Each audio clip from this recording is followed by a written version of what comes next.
Hi, I'm Wade Alaroot for Personal Liberty. A couple of weeks ago, Obama held a press conference to discuss a local court case. Highly unusual. Actually, unheard of. Why on earth would the president get involved in a local court case?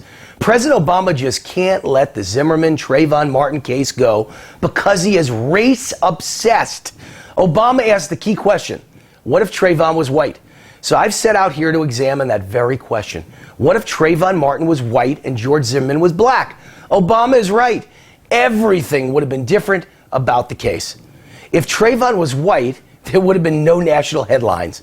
No one outside Sanford, Florida would have ever heard about the case. A black George Zimmerman would have never been charged with a crime. And if there had been a trial and a black Zimmerman was found not guilty, you can bet your last dollar that Obama's Justice Department would not be considering civil rights charges. If they did, Jesse Jackson and Al Sharpton would call it double jeopardy and a modern-day lynching of an innocent black man. That's right. They'd be marching in the streets to defend the black George Zimmerman. The reality is that white Americans are killed by black Americans every day. But the national media never report it because they're afraid of being called racist.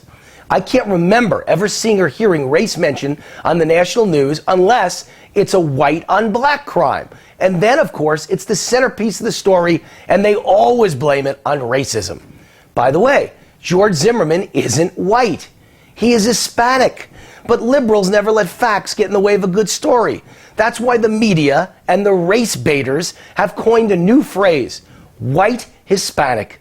Sounds like a new race was invented just to justify liberals' use of the word racism to discuss the Zimmerman case.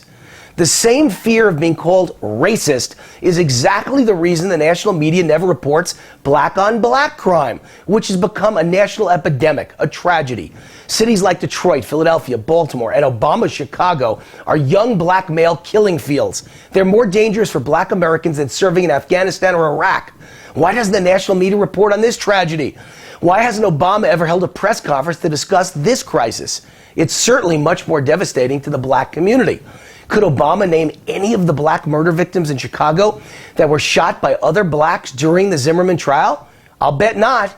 Why are all those young dead black men that also look like Obama's son any less important to Obama? Is it because their deaths don't stir up racial anger or resentment? Is it because none of their deaths move his agenda forward? Here's another difference. If the victim, Trayvon Martin, were white, there'd be no involvement by Al Sharpton or Jesse Jackson or the Congressional Black Caucus or tweets by liberal Hollywood celebrities or protests across America. When was the last time any of the race baiters weighed in on a murder involving a white American? When was the last time a white person being murdered resulted in protests or rioting? Can you name one? Have white people ever protested in mass about a black accused criminal getting found not guilty? Did the OJ verdict cause rioting by white Americans? There was none. Here's something else we know. If Trayvon had been white, the President of the United States would never have gotten involved in a local court case. Never. So why did he get involved here? The primary reason is to create a distraction from the tragedy of his failed policies and never-ending scandals. Obama is doing all he can to keep Americans from focusing on the sinking U.S. economy, the unthinkable national debt, the record number of Americans on welfare and food stamps, the millions left jobless by his anti-business policies, the bankruptcy of Detroit, which was ruled 100% by Democrats for the last 50-plus years, the murder, mayhem, and out-of-control gun violence of his hometown, Chicago, with the strictest gun laws in the nation, the unraveling of Obamacare, the IRS scandal, the Benghazi scandal, the AP spying scandal, the James Rosen spying scandal, the Kathleen Sebelius extortion scandal, the Fast and Furious scandal, and wars and unrest all over the Middle East. The reality is Obama is using Trayvon to change the subject. He's hiding behind Trayvon's murder to get the media and voters' minds off his own scandals and failures. Just as he has done repeatedly, Obama is changing the conversation to save his own skin. Trayvon is Obama's WMD, weapon of mass distraction. He'll exploit Trayvon's death as long as he possibly can so he doesn't have to explain his own failures and scandals because, as Saul Alinsky taught Obama, the ends justify the means.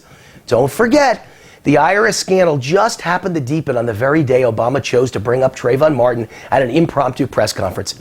We found out on that very day that Obama's political appointee was at the very center of the IRS scandal, and that he happened to meet with Obama only 2 days before the IRS harassment against conservatives began. Another obvious difference is, if the victim was white, Obama would never have weighed in about white angst or white pain. Should our president be feeling the pain of only one race? What about the rest of us? Doesn't our anger or feelings count? Isn't Obama the president of all Americans, of all races? Is this president trying to bring us together or purposely tear us apart? In the end, though, Obama's right. If Trayvon were white, this would all be different. 100% different. And if Obama were a white president and he weighed in on a local black on white murder, he'd be called racist, ignorant, insensitive, and drummed out of office by the liberal media, race baiters, and the NAACP. You know the definition of a racist, don't you? Anyone winning an argument with a liberal. I'm Wayne Allen Root for PersonalLiberty.com. See you next week, same time, same place, right back here. God bless America.